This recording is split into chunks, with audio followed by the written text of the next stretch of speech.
Coming. Okay.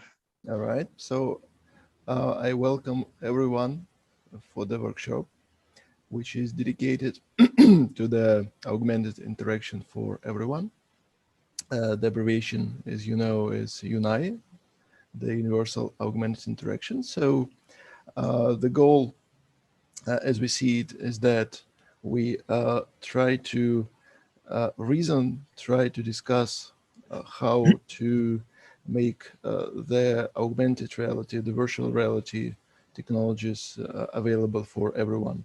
So what are the reasons for people to not use it? So I myself come from rather HCI and user experience field. I actually graduated in information systems and then kind of moved to this field. So that's why we got this idea of having this workshop from more of interaction and user perspective. So, and I was very glad that even the first edition of the workshop got response and we got submitted papers. So very glad to hear, to see that that's really an interesting topic and probably uh, there can be some more prospects for the development. So today we have two presentations by Alexis Morris and Helmut Schonfiertag. So I think Alexis, would you go first? I think you were the first in the list just because of the paper number. So Sure. Once you're ready, please go ahead. The floor is yours. And so, of course, everyone can type questions in the chat or raise your hand and ask the questions afterwards. Okay, So, I'm just Alexis, getting my screen share. Yeah, sure. Go ahead.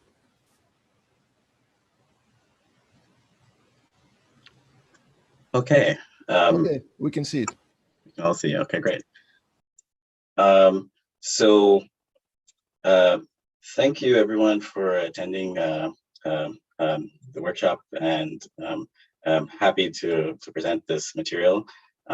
So the title of our talk is an XRI mixed reality Internet of Things architectural framework toward immersive and adaptive smart environments.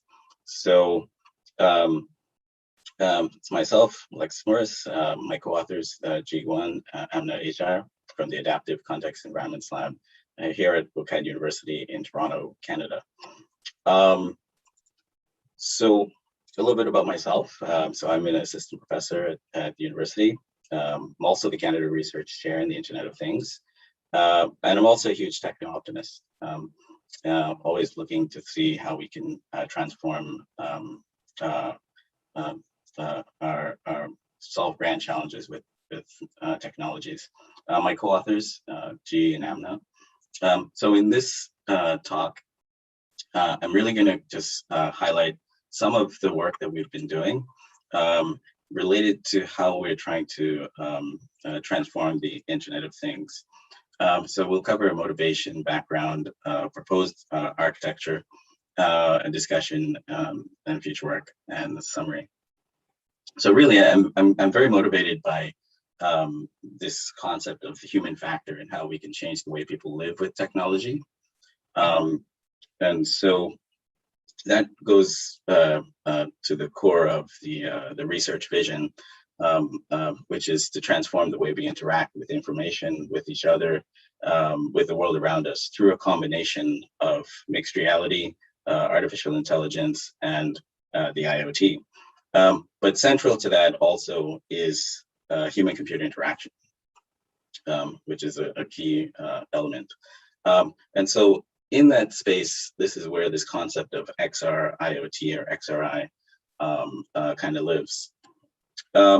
So that motivation from the IoT perspective is really about recognizing that a lot of the IoT research is towards smart connected devices, edge devices, things like wearables, embedded systems, wireless sensor networks and whatnot, and a host of different applied domain scenarios.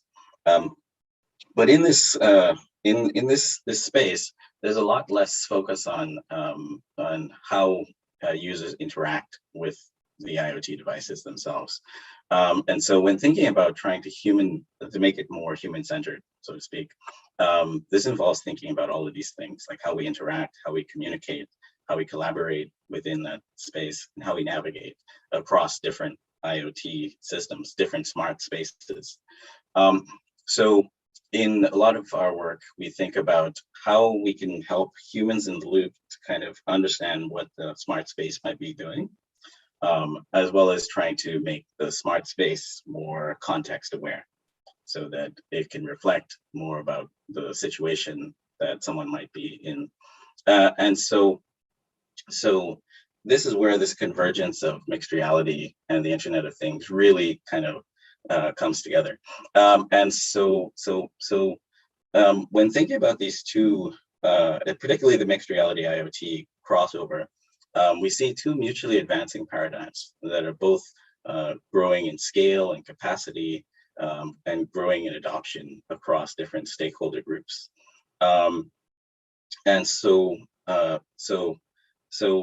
you know, keeping in mind that with more and more research going on in this space, there's a recognition that there's a fair amount of synergy between these two paradigms. And as research continues in that space, there's a recognition to have more architectural frameworks that help support XR and IoT designs. So with that, so along those lines, we also kind of recognize that there's this third element there, which is artificial intelligence, which acts as kind of the glue between these paradigms. And so in our work, we've been trying to just explore that in a number of different ways. In some of our early work on IoT avatars, so we looked at, you know, can we try to enhance smart spaces by adding a new presentation layer? And what does that mean for our relationship with different objects? And that might have looked something like this, where, you know, we were expressing the particular sensory information of a smart plant, and reflecting it in the size and scale and emotion of an IoT avatar. And this work was an interesting starting point.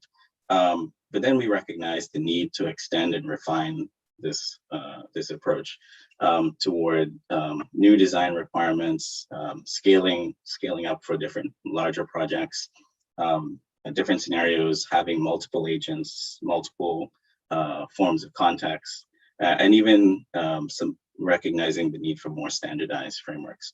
And that kind of takes us into this this work, which really is about bringing together a number of different components towards that vision of an XRI smart environment that can accommodate a number of different elements, which I just kind of highlighted. So the aims and contributions that we set out towards was really to kind of show, you know, how this process of designing an XR application would work in terms of having an architecture, in terms of agent behavior, agent design, and in terms of the visualization element of it. And we really considered a simple, small, smart workstation scenario. This is really towards our upcoming research in the design of XRI prototypes. In terms of the background, so there's actually a lot of crossover literature within this domain. It's kind of too much to get into for this talk, but you can see that, you know, from the mixed reality perspectives, there's a number of different themes. In the IoT perspectives, there's a lot of theoretical elements, a lot of elements related to data and identity and so forth. There's a number of different elements from the perspective of machine learning and computer vision. And then just integrating with what's already been done in terms of work that's trying to converge these paradigms. And what we see in that space is more on the prototyping side for individual prototypes, different types of domains, and a couple of theoretical elements. But really, what can be said at a glance is that the trend towards convergence is ramping up, is increasing.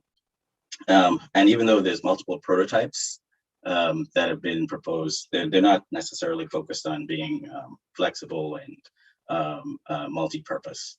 So, so there are some gaps that still remain. And so when we look at trying to meet this space of mixed reality, Internet of Things frameworks, so we started out thinking about some of the theoretical concepts.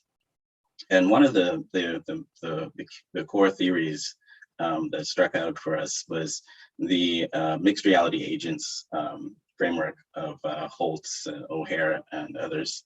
And this is because it really gets us to look at designs that account for these three dimensions of corporeal presence, so or embodiment of the virtual and or physical object, the interactive capacity of that virtual and physical interaction.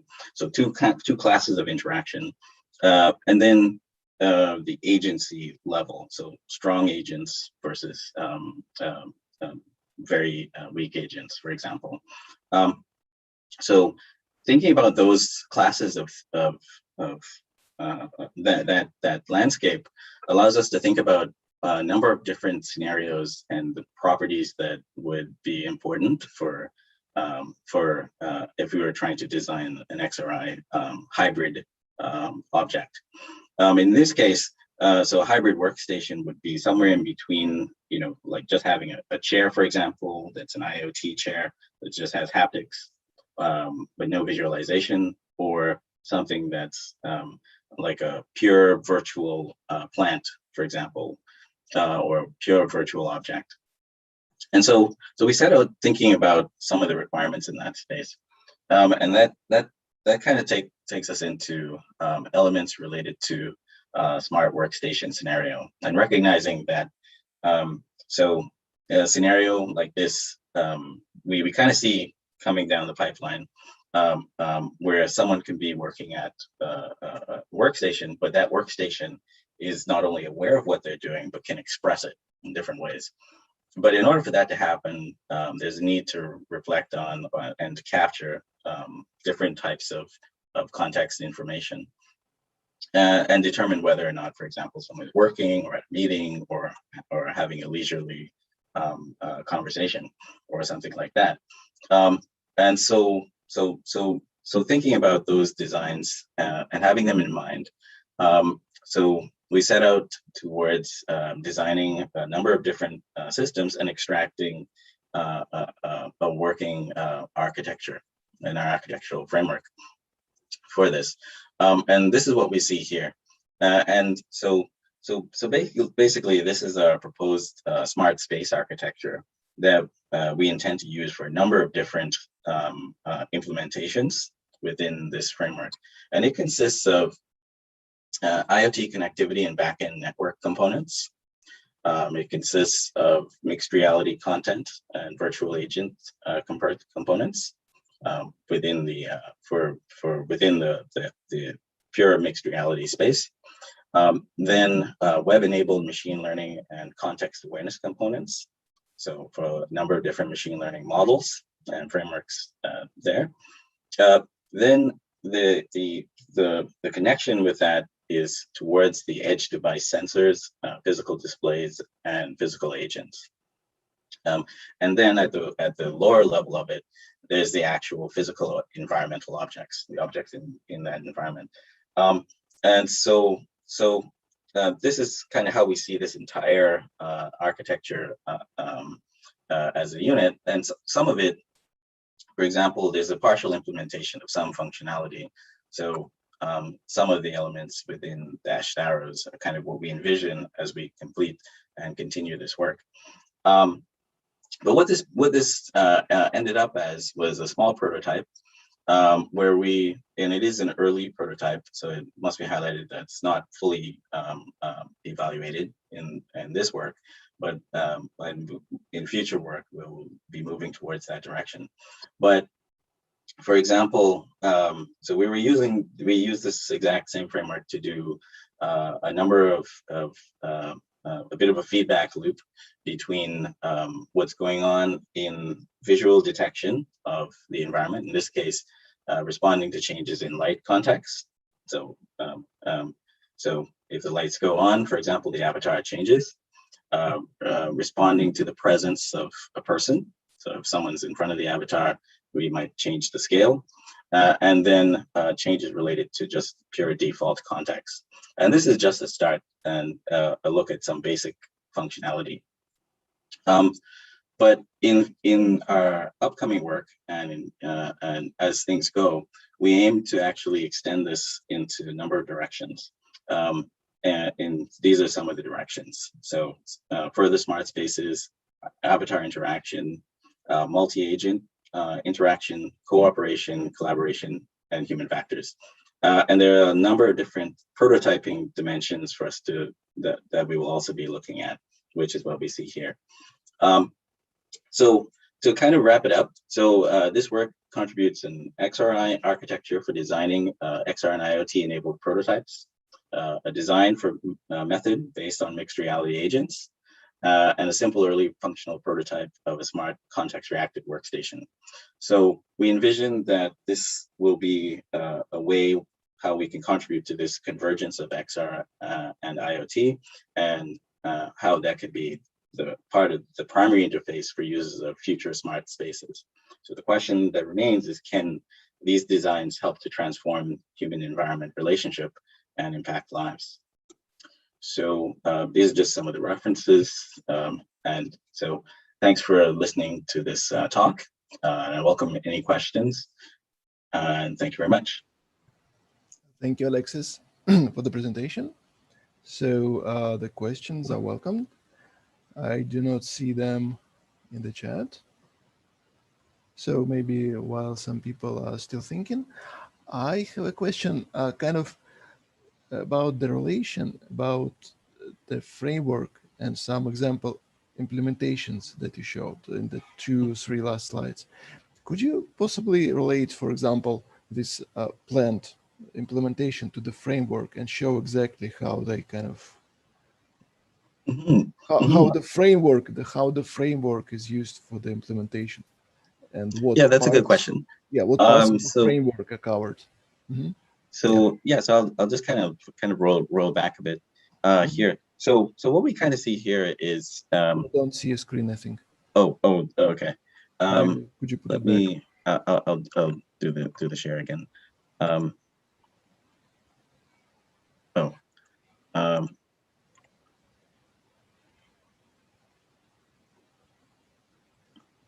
Okay. So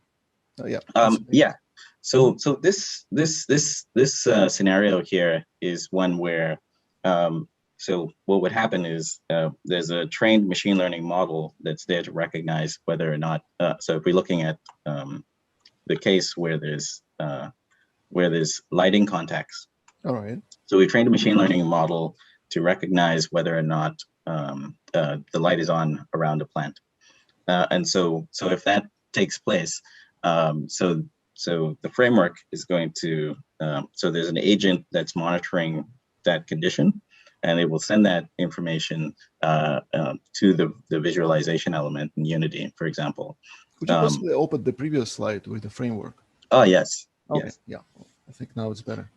Yeah. So yes. So the way how this kind of works in this instance is, so down at the bottom, we trained up a number of different machine learning models. In this case, using Teachable Machine and a couple other things, and we set up a number of different web-based web-hosted model runtimes that were there. for different things that we wanted to capture, vision related. And we can also use the same approach for any other type of sensor. Now, these frameworks, they communicate using the MQTT layer. So this is a network connectivity broker.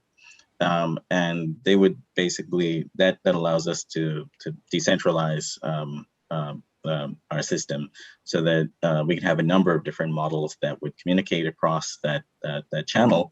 And we have our agents basically also listening to that channel in the virtual side of things. So in the scene visualization environment in Unity. And based off of these two things operating together, so our agent systems in Unity respond and transform the avatar elements or the 3D content, and that's what the user would experience in that situation. So in that situation, the workstation consists of a desk, there's a chair, there's a laptop object, and then there's a kind of a small plant avatar in that case. But we envision that this can represent a number of different classes of virtual objects, but we're also trying to reflect the real objects and also the change in information around those objects. Currently, we're trying to leverage a lot of computer vision in terms of how we want to capture the context, because we see there being a lot more flexibility if we go that route. But we are also able to capture edge device information from things like Arduino devices and whatnot. But that's kind of the functionality loop that we see in this example. And so, for example, so one model is about the lights, lighting around the plant. The other one is whether or not somebody's at the workstation or somewhere else. And so those are some small conditions that we're looking at.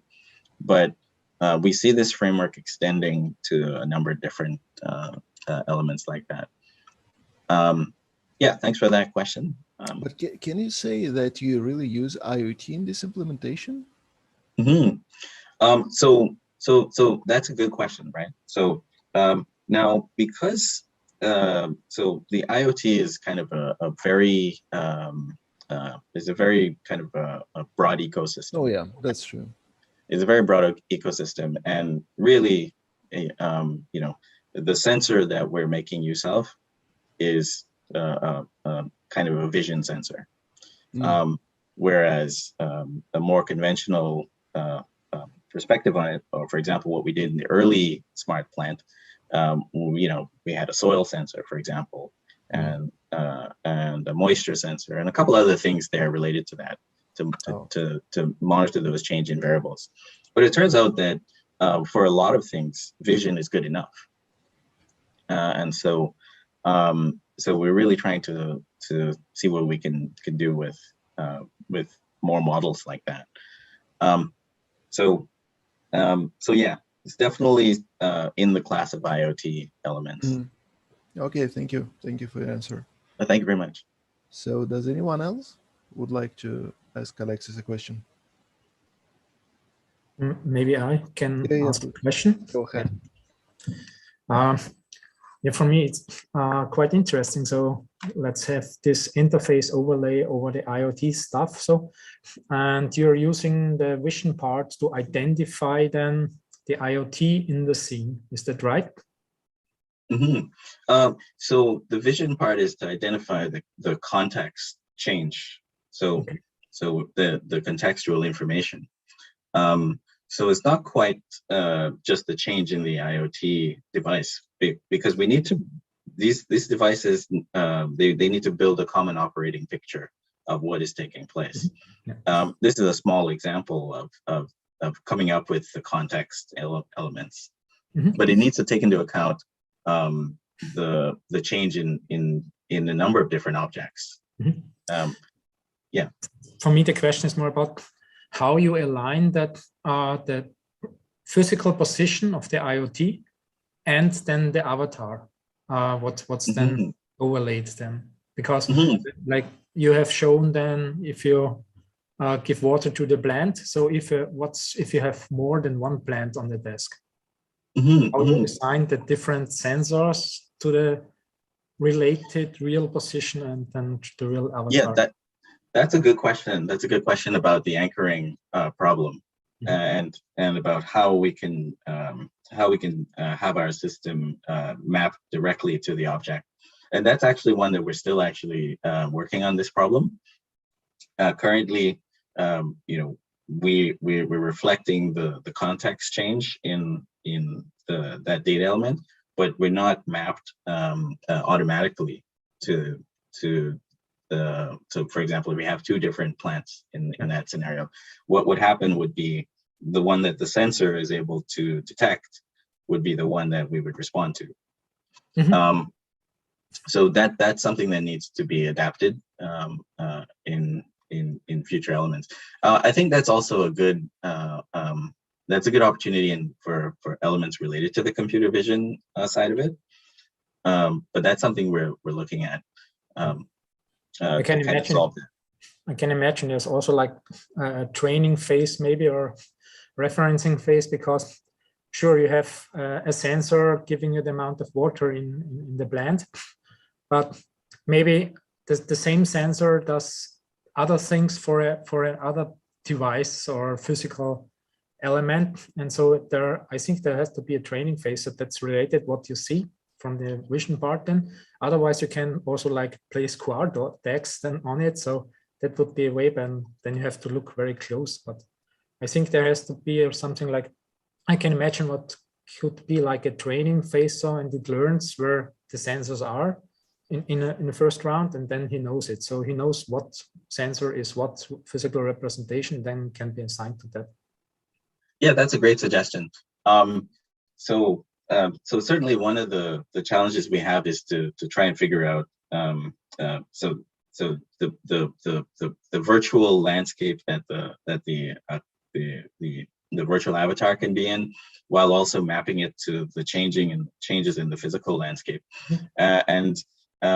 So training up a number of different like models gives us like one kind of element of the context, but then we have to like build this hierarchy to kind of to set up that kind of scene. So we can certainly be training for example, a computer vision model to recognize, this is the plant and it's in this location.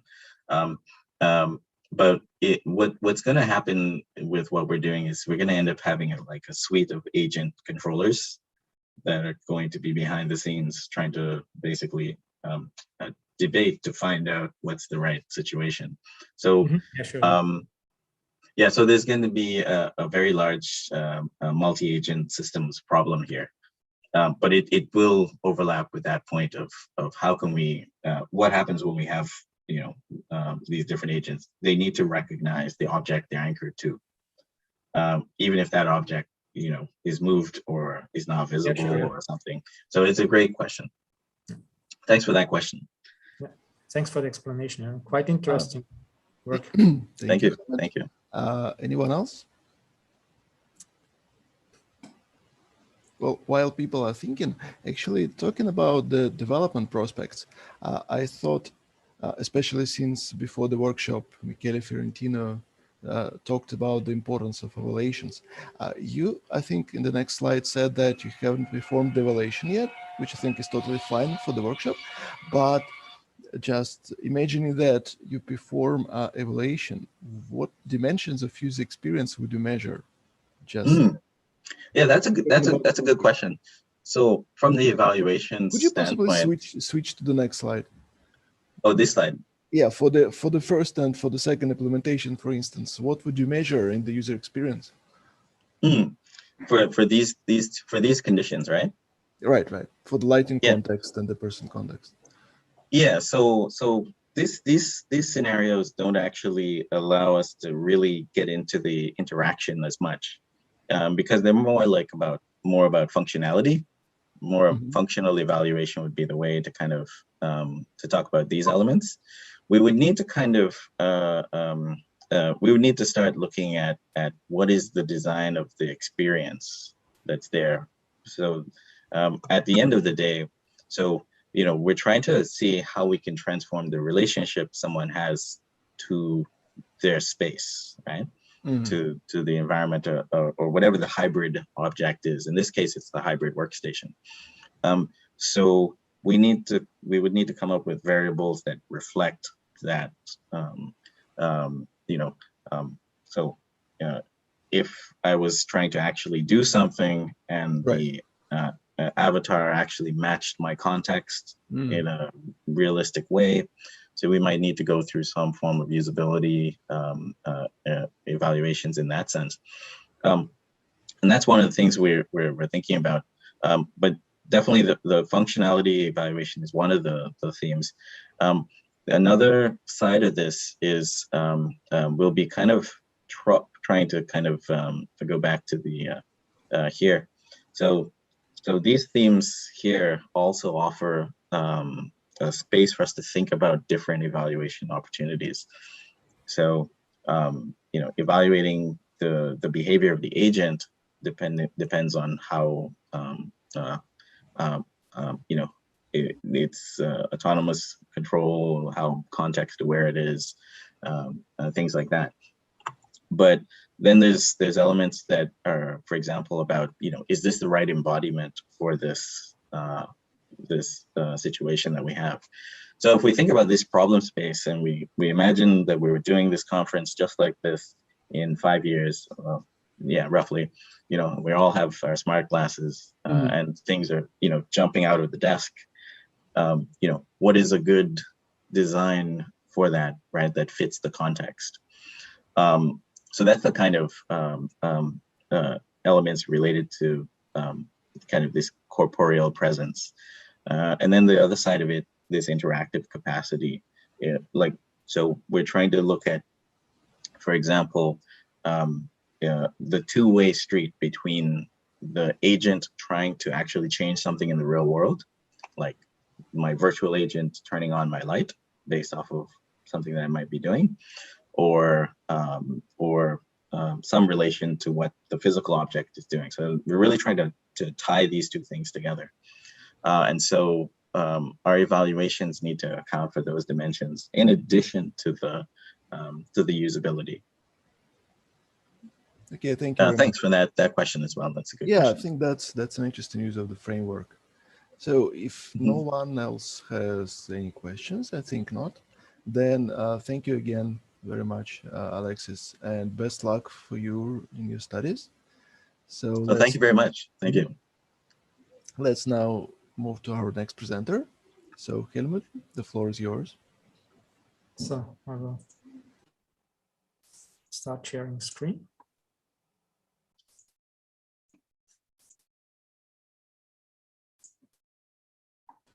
All right, we can see the screen. It looks good.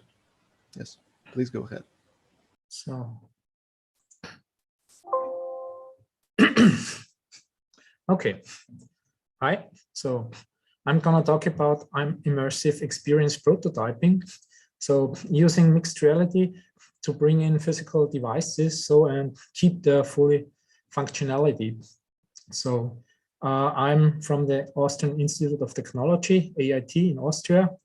And together with my colleagues, I tried this approach, constructed a concept, developed the implementation, and then we tried out with a couple of people how this works out. So to give an overview about that, what we want to do, because also mixed reality has different understandings. So for us, we are in the field of augmented virtuality. Everything you see is virtual, and also a virtual representation of physical objects is used in there. We included the smartphone in the VR, so therefore we use the HTC Vive tracker.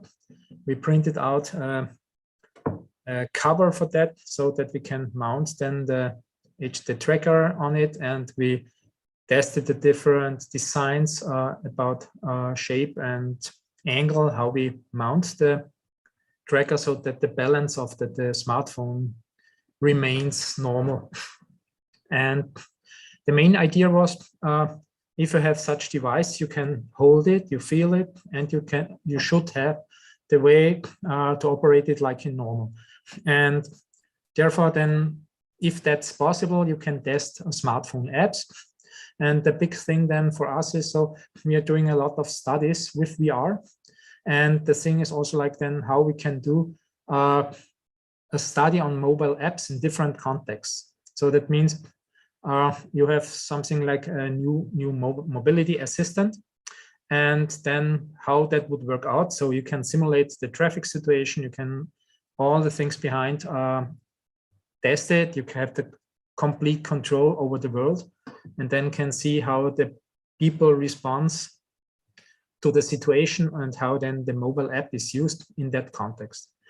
And also like when you test the navigation app, so then the normal size of a virtual reality environment by 5 by 5 meters or in that range is quite too narrow. So we use the paradigm from walking in place with tracker on the feet and to move forward over a larger area in the virtual reality. On the image, you can see, so we use the HTC Vive Pro, then the tracker and smartphone, and that beside it's that what the user sees then in virtual reality. So the simulated environment and also the smartphone and his fingers. So the concept is shown here. So first we brought in the smartphone device with applying the tracker on it, and also like a virtual model then of this device, so Samsung S8.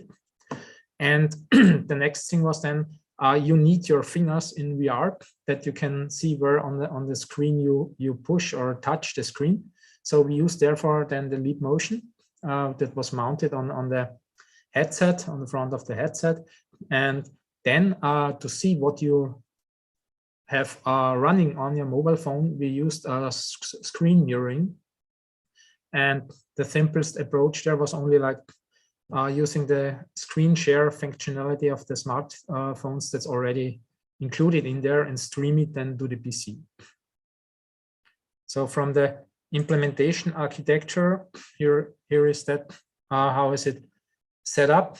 So we used Unity for the development, and for the application, so we have something like this scenario control. That means controlling the situation, the context, like the multimodal traffic simulation. We have the virtual reality environment. That means the city models in there, and also like the screen mirroring facility. We have to extend it so that we can then use the screen that's mirrored then to the PC to read in that images and apply it as a virtual texture then on the device.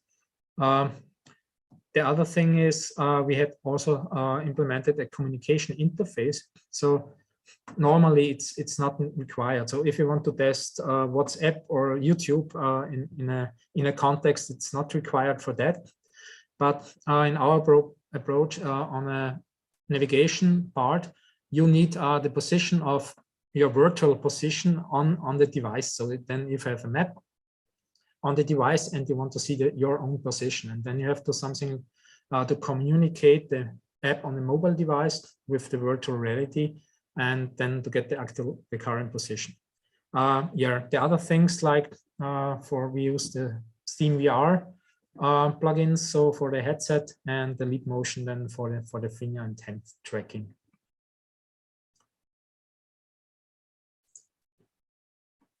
So the idea basically we came up was we had a project where we want to study a behavior of people if they have a mobility assistant in the future, where the cars are driving autonomous or semi-autonomous, and everything like this public transport is interconnected with the other modes. And if some mode is broken, then you automatically, the system recognizes it so that you are on the way to work. He knows you're using the subway, and you then get informed, subway is broken, but close nearby, there's somebody who can pick you up. So that gives you several alternatives where you can choose from. And the idea was like, how is the experience of people having such a system? How would they relate on that? And how would they accept it? And that's why we came up with the idea using virtual reality to simulate the context, and then how to make it visible then, bringing in a real device and not doing that on controller like interaction as it is normally in a virtual reality context. So we tried that in two different scenarios. The one, so both are on the way on the work. In the first one, you are walking to the subway, then there's a failure for a subway, and you get the information about the shared guide. And all the interaction is like touching and interacting with your mobile device. And the second one is, let's say, the other part. So the other ones is driving with a car, the car is broken, and then he gets information close by, there is a shared car that's free, you can use. And then on that way, he gets the information, he can pick up the other one. So this was like the scenario, a combination of the scenario. The one is the pedestrian, and the other one is the one with the car. And so this was broken up in these two scenarios.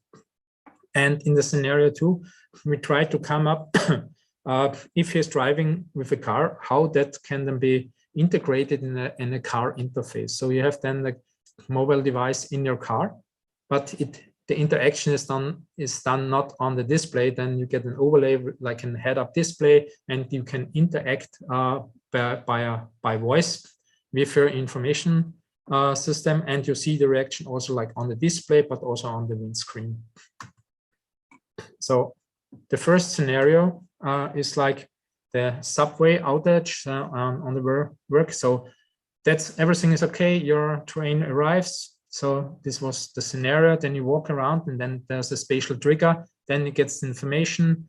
The subway is broken. Somebody can pick you up. Are you interested? Then you select that. You get the feedback.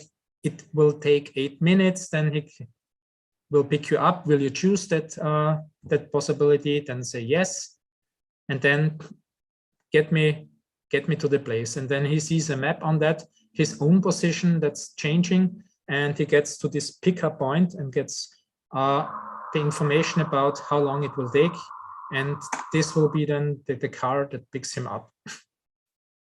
And in the scenario 2, this is then the situation. So if somebody is sitting, it's the other one sitting in the car, his car is broken, changing to the shared car. Here is the phone, and now he gets the information.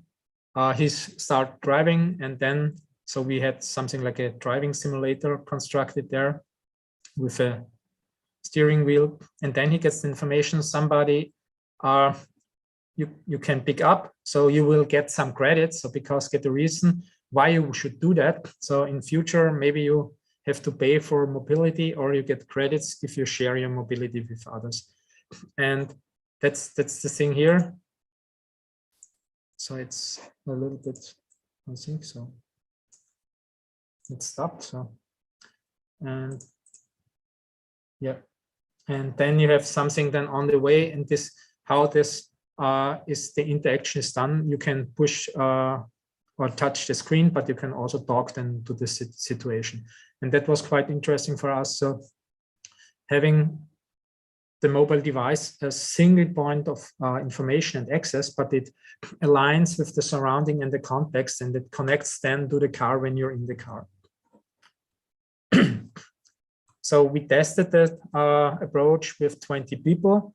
And so the overall results were like, all was like what we are interested in, how they perceive the possibility using the smartphone, and about the interaction and the experience they had during all that stuff already, also for the service itself. So, and the integration, so holding the smartphone and using it was quite well perceived. So, and also like it felt realistic. So it was a big benefit having the smartphone, and you can use it. So because everybody is using smartphone, and then it automatically is the thing you can use there in there. So, and also like the tracking of the HTC Vive was quite accurate, so that there was no problem about that. To the usability, it was easy, the usability to do the things. It was not exhausting, so because it was a little bit heavier due to the additional tracker on it, but the main issues were the tracking accuracy of the finger. Maybe there are several issues where it came from, because you have this lead motion on the front of the head-mounted device and you're looking towards, and when you have the smartphone in front and you pick on that, so you're obscuring the fingertips with your hand. This is one issue. And we also think that you have that the monitor or the display is reflecting, and when you have infrared LEDs tracking, the light tracking your fingers, maybe the reflection will also be a source of error. So because it appears like the closer you come to the display, that the fingers like get a little bit away from the display, like it's like shrinking the fingers. So, and that was a little bit annoying. It was not by everybody the same, so that there are some differences. We could not figure out what exactly it was. Another thing was the screen mirroring works quite well, but you have a delay. And when you do something, an interaction then on the smartphone, and the reaction was about 300 milliseconds, there is feasible, but for that, what you was doing, so for this easy control, pushing a button or so, or scrolling, it was perceived as acceptable. And also like the readability is perceived positively. So we were thinking about that would be a big issue, but it wasn't. So because the thing is with the HTC or with several head-mounted devices, you have quite a lot of a high resolution. But if you have only the smartphone holding in your hand, it covers only 20% of the width. And if you have 2000 pixels and 20% is 400, and then you imagine you have the display on 400 pixel width, so you have to come closer with the display, then it's quite readable, like the icons and the text below the icons, and to select it. So these are the main issues, the finger tracking and the resolution. But all in all, so the combination of the real and the virtual thing, it felt realistic. We also tried another approach, like using a video camera and filming the device and making a depth sensoring, so that you see your hand and the device, and then you have the virtual environment. But that was not so perceived well, because you have this synthetic background and you have then the real foreground, and you have very difficulties with the lighting, because if you have a normal room with windows and you're looking in other direction, then it fades out. So it is light adaptation. Then maybe you have a white screen because the light in the room is too low, or vice versa. So if you have too much light, then the screen is too low shaded. And that's why we came up like with this screen mirroring, and worked quite well. So and also like the haptics and the overall experience beside seeing your own hands, so was quite useful in that sense. So the conclusions we came up, so overall it was a good way to test mobile apps in virtual reality. So at least it is quite easy. So with this approach, you don't have to implement something. So if you only want to make a special context and have several apps then to operate that, then it's very useful. So if you have something like to do a mapping, so where you are in a map or so, then you have to do some extensions on that. And the main advantage is you have the full control of the scenario. That means everybody has the same situation, and then you can see the reactions on the same situation. And immediately it's not only, so we started up to evaluate apps, but it's also like you can use that to train apps. So if you have maybe some situations, stressful situations, and people have then to do something special on their apps, like maintenance worker or others, then you can use that to train people in stressful situation to use the apps and operate that, and also like for usability testing in advance. So areas from the improvement, so we figured out the finger tracking, the accuracy is one of the main issues, and then the screen mirroring would require faster performance. But I think there is also a work out there now that's comparable to us. So they're using a 6G Wi-Fi, and they came up with 150 milliseconds already. So that's quite half of the delay what we have experienced. So that is also like a reduction on that. We did a same approach like within a touch monitor, and that monitor was fixed directly then to the PC, where we have the Unity app running. So that runs without delay. So if we do something with the touch monitor, like info points evaluation or something, for that it's quite you can reduce the latency on that. So yeah, that was it. Thank you. And here is one also like it was quite a funny experience. So if you're in the VR and you see the virtual surrounding and then you go to the photo app, then you see the reality out. So that's the window or the keyhole back to reality. So it was quite funny. Yeah, it's like inverse. Instead Yes. of seeing virtual reality in your phone, you see the actual reality in your phone. So thank you very much for the presentation. Yeah, I think that's very interesting, and the whole concept of kind of testing in the virtual environment, I think, is very promising, because prototyping and testing are basically the most important things that we would want to improve. So does anyone else have questions to Helmut? You can use the chat or Q&A. So meanwhile, let me ask you this question. I was very much impressed by the keynote yesterday. I don't know, have you heard the Doug Bauman's keynote yesterday? No.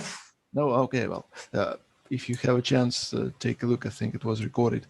But what he was saying that people need basically a reason to use VR and AR technology, because the smartphone experience is already quite good.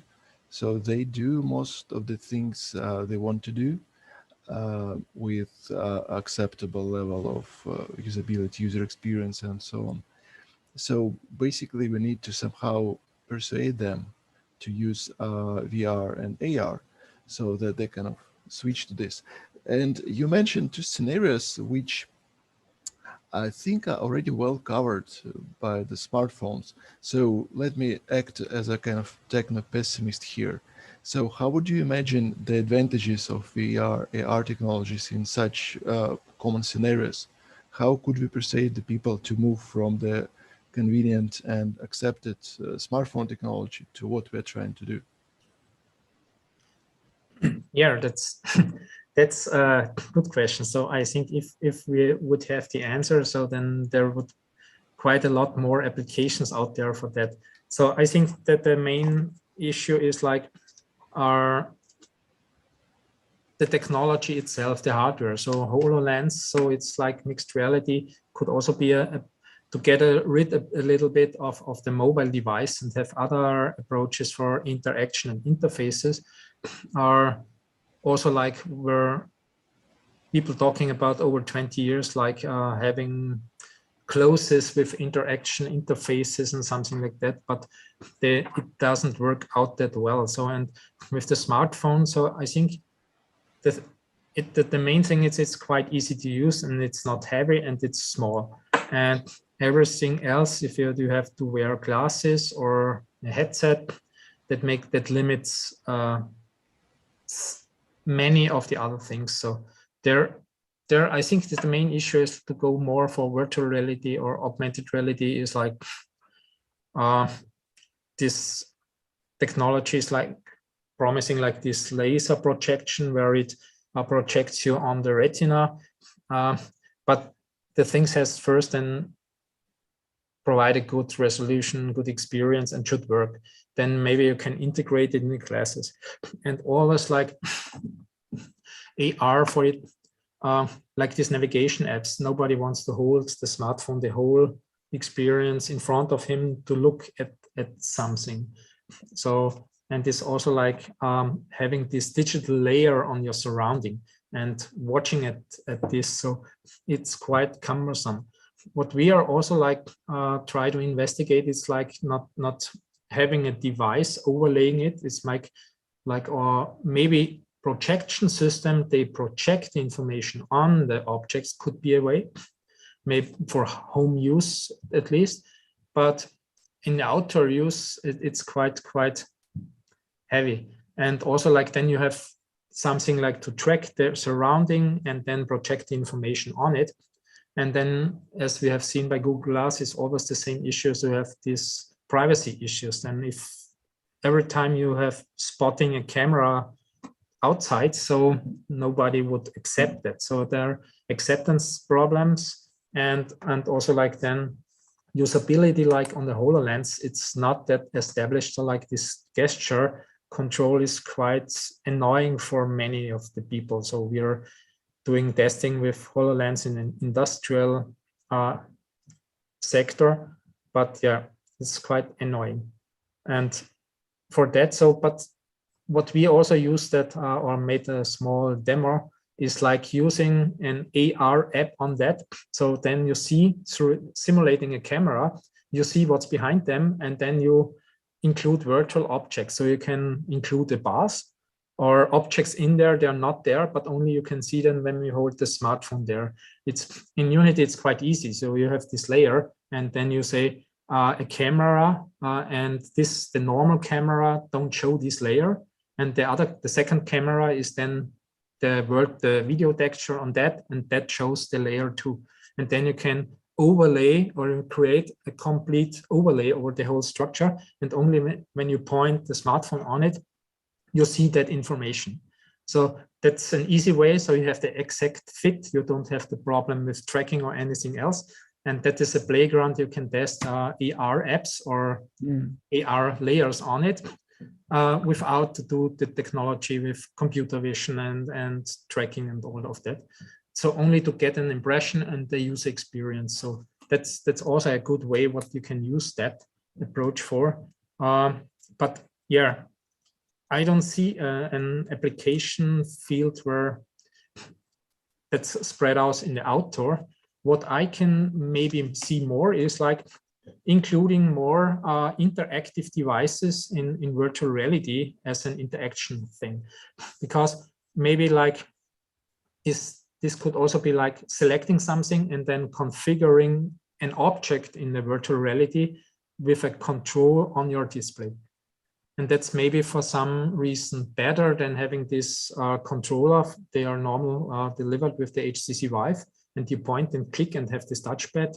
Maybe this could be a way selecting something and then drag and drop or resize, rotate.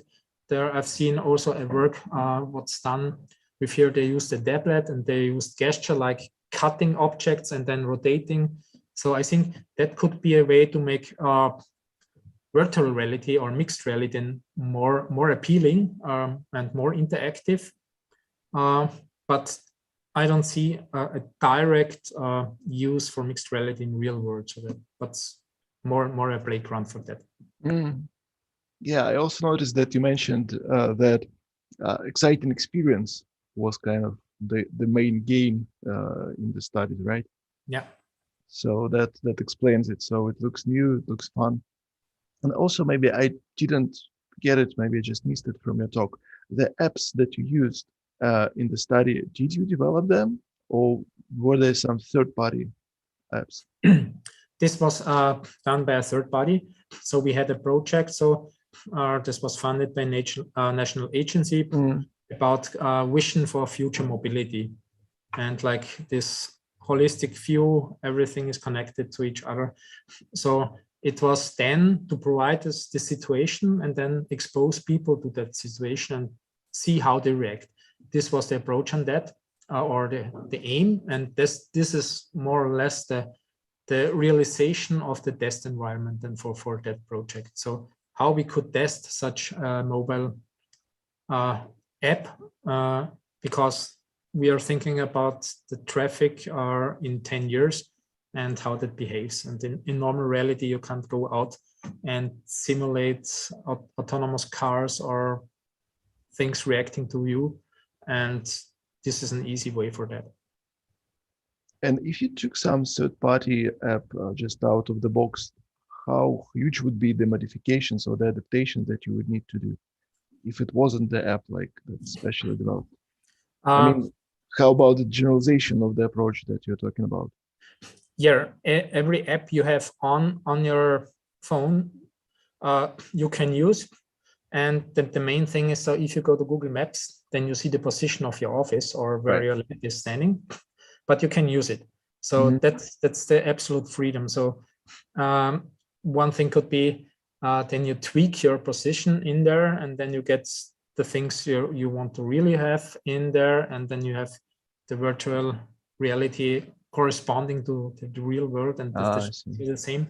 But let's say you can also, like what we sometimes investigate is like voice control. Would people use voice control in a subway station? So then you can use that, and let's in a full subway sitting, you can put them in there and then see how which interaction mode they would choose. So if they have the freedom to type or talk the texts, and then you get out preferences for that.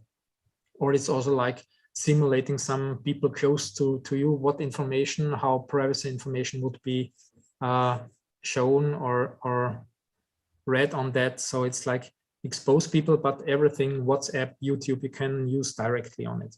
So without any alteration, you only have then to use connect with the smart view to your PC, and then that's all.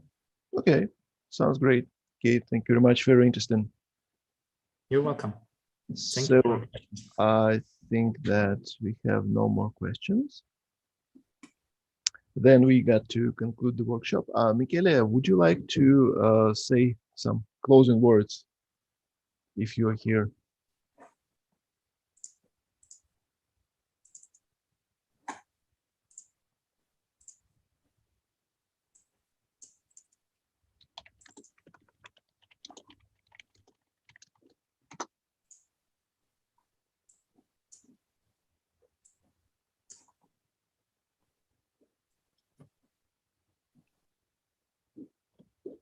Okay, let's wait just a second, and then no problem. Yeah, there's no one that would like to say any. In the I suppose if we have a moment, I can ask a couple questions, I guess. Sure, we can read the time. Go ahead. Yeah, and I guess it's an interesting conversation. Thanks for your talk, Helmut. I think it's a really interesting conversation about you know, what we do with kind of a hybrid app, if we call it that. So it's neither a smartphone app nor a VR AR app. So if you can make it both, it gets really interesting.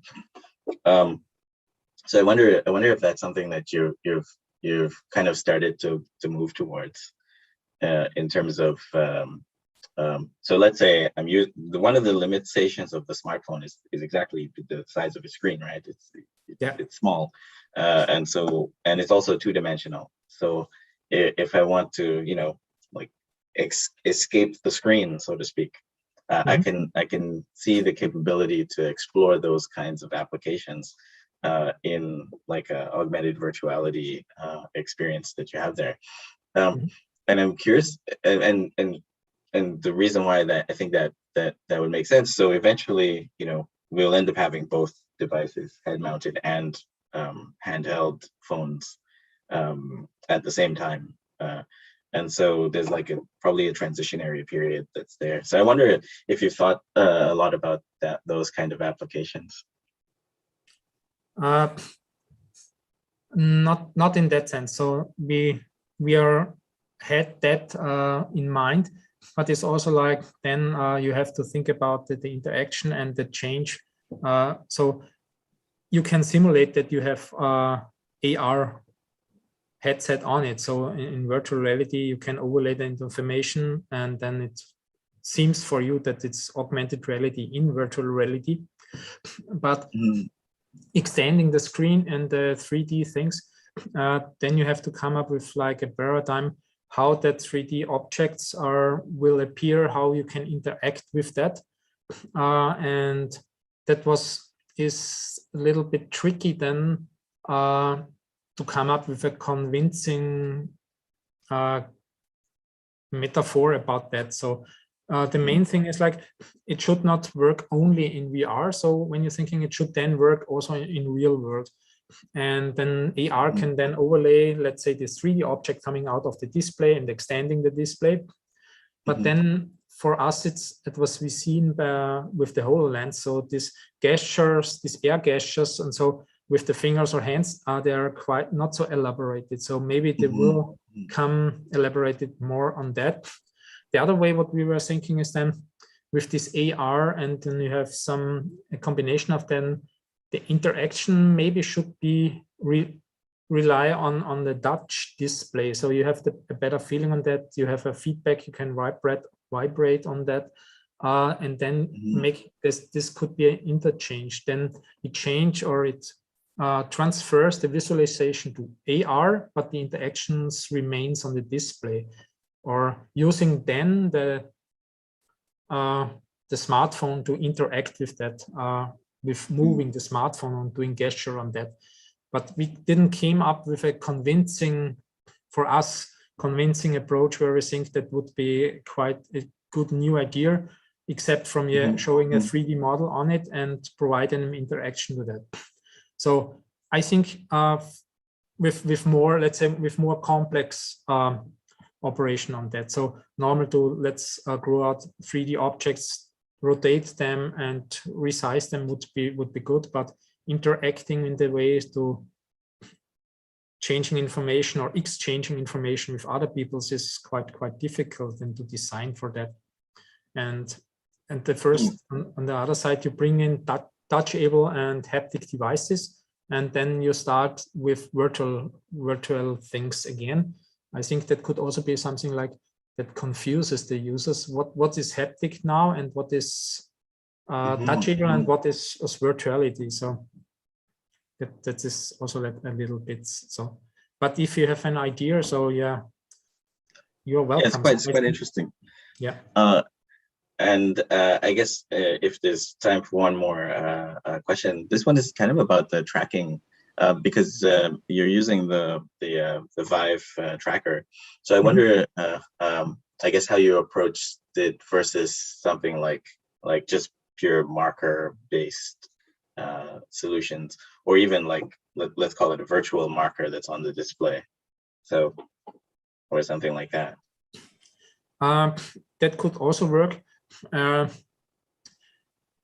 thing is then, this marker, sometimes then they get obscured. So if you hold then the smartphones and then you have additional sizes. So what we want to say is you can place then the marker on the display, but if you have the hand on the display, you will not see them, and maybe the tracking will then get lost about that. And the main thing is like rely the most on hardware that's available to everyone and not coming up with special things.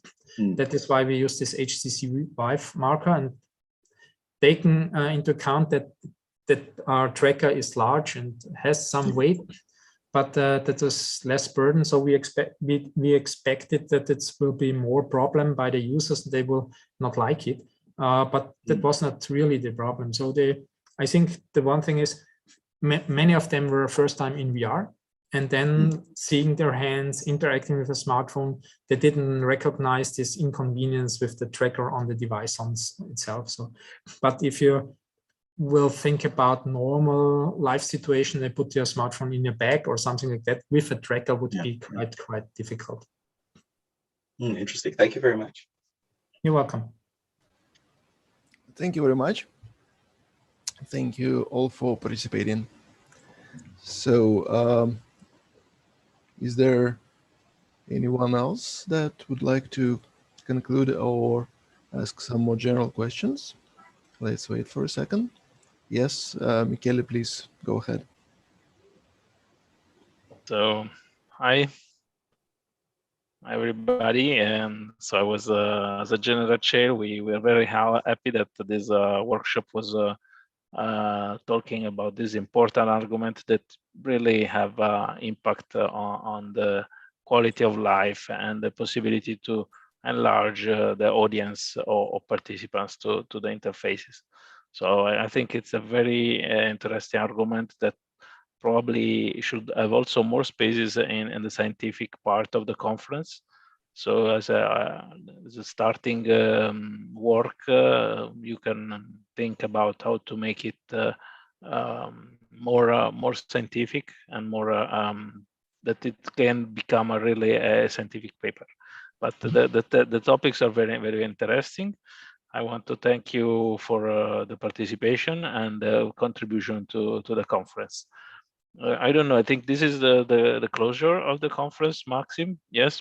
So I take the chance to thank you for participating to ISMAR. So because this is the last workshop of the day. So maybe I want to suggest that if you want to be part of visiting us, and in particular the south of Italy, which is a very nice place. There is the possibility of coming to the next summer school that was planned last year, but for COVID reason was postponed to 2022. So maybe Maxim, you can show or this. I share with you all the link to the summer school, probably, or somebody can show the screen of the summer school. It will be held in Bari and nearby. We wanted to attract young researcher, even student after graduation. So it's very open, and so you will find all the information you need about it. But maybe, I can justify that Bari is a very nice place in summer. Yes. Okay. So, okay, thank you very much, and I hope you wish you all again somewhere next conference. Thank you. Okay, thank you very much. Thank you all. So we are officially closing the workshop. So let us meet in the virtual coffee break and the Discord. So see you there. Thanks, Bye-bye. everyone. Bye-bye. Ciao. And thank you very much. Bye-bye.